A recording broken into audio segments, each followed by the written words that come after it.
तो चलिए शुरू करते हैं वोकैबुलरी की एक रैपिड प्रेपरेशन। आज हम रोज इस्तेमाल होने वाले इंग्लिश वर्ड्स का एक जबरदस्त और तेज वर्कआउट करने वाले हैं, ताकि सारा कंफ्यूजन दूर हो और इनका इस्तेमाल एकदम सही तरीके से हो सके। अक्सर ऐसा होता है ना कि कुछ इंग्लिश वर्ड्स बार बार कंफ्यूज करते हैं। दिखने में, सुनने में एक जैसे लगते हैं, लेकिन मतलब बिल्कुल अलग। और ये एक बहुत ही आम परेशानी है, तो चिंता की कोई बात नहीं। तो फिर चलिए इस कंफ्यूजन को हमेशा के लिए जड़ से खत्म करते हैं, एक हाई इंटेंसिटी वोकैबुलरी वर्कआउट के साथ। इन मुश्किल शब्दों पर हम तेजी से मास्टरी हासिल करेंगे। तो तैयार हो जाइए। और हाँ, ये कोई छोटा मोटा सेशन नहीं होने वाला है। हमारा ये पूरा विश्लेषण 500 से भी ज्यादा रोजमर्रा के शब्दों पर आधारित है। समझ लीजिए, ये इंग्लिश की बुनियाद को एकदम सॉलिड बना देगा। तो शुरू करें? ठीक है। सबसे पहले सेक्शन में हम बात करेंगे उन शब्दों की जो थोड़े धोखेबाज होते हैं, मतलब दिखते और सुनाई देते हैं एक जैसे, पर उनके मतलब में जमीन आसमान का फर्क होता है। ओके, सबसे पहला जोड़ा है लूज और लूज का। देखिए, LOSE, लूज, जिसमें एक ओ है, इसका मतलब होता है खो देना। जैसे I don't want to lose the game. ठीक है, अब आते हैं LOOSE, लूज पर। इसमें दो ओ हैं और इसका मतलब है ढीला। जैसे my shirt is too loose. देखा, सिर्फ एक ओ का खेल है और पूरा मतलब ही बदल गया। अगला है ब्रेक और ब्रेक। इनकी आवाज तो बिल्कुल जुड़वा भाइयों जैसी है, पर काम एकदम अलग। BREAK, ब्रेक, इसका मतलब है तोड़ना।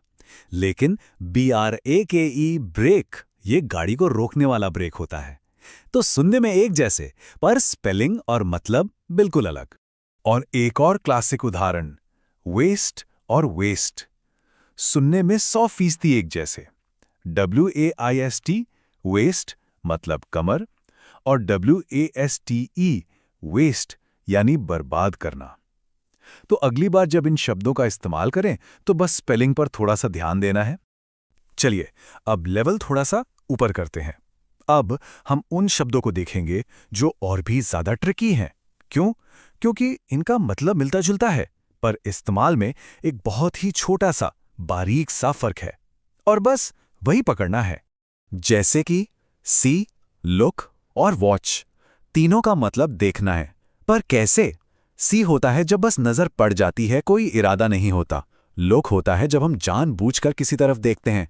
और वॉच होता है जब हम किसी चलती हुई चीज को थोड़ी देर तक ध्यान से देखते हैं, जैसे मूवी वॉच करना। आया समझ? ऐसा ही एक गहरा फर्क है अलोन और लोनली में।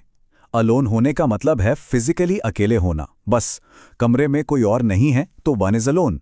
लेकिन लोनली होना एक फीलिंग है, एक एहसास है अकेलेपन का। भीड़ में खड़े होकर भी कोई लोनली महसूस कर सकता है। तो याद रखिए, अलोन एक सिचुएशन है, जबकि लोनली एक इमोशन है।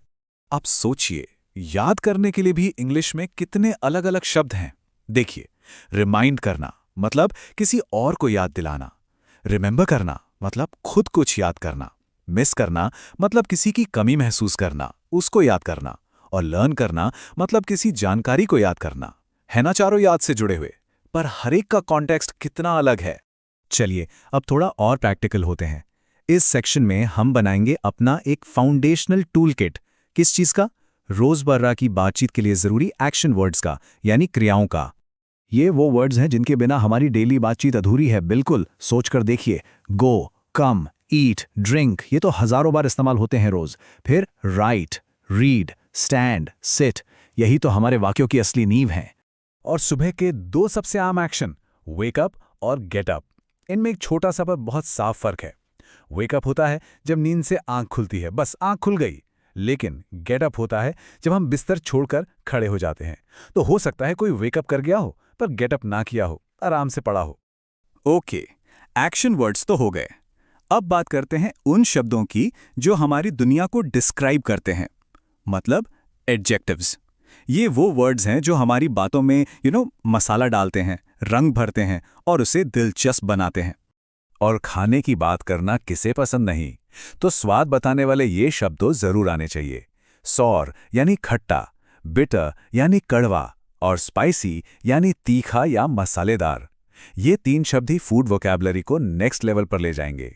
और जब किसी चीज पर अपनी राय देनी हो तो ये 2 शक्तिशाली शब्द बहुत काम आते हैं। अगर कुछ बहुत ही शानदार, बेहतरीन लगा तो वो है ऑसम, और अगर कुछ बिल्कुल ही बेकार, खराब लगा तो इसका एकदम उल्टा है ऑफुल।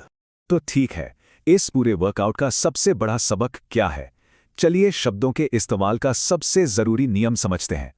हमेशा याद रखें, बात सिर्फ शब्द की नहीं है, बात है उसकी कॉन्टेक्स्ट की, सही संदर्भ की।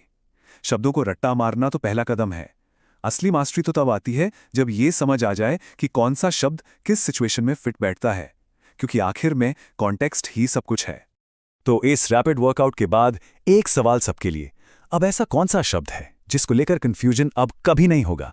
इस पर जरूर सोचिएगा, क्योंकि सीखा हुआ हर एक नया शब्द बेहतर कम्युनिकेशन की तरफ एक और कदम होता है।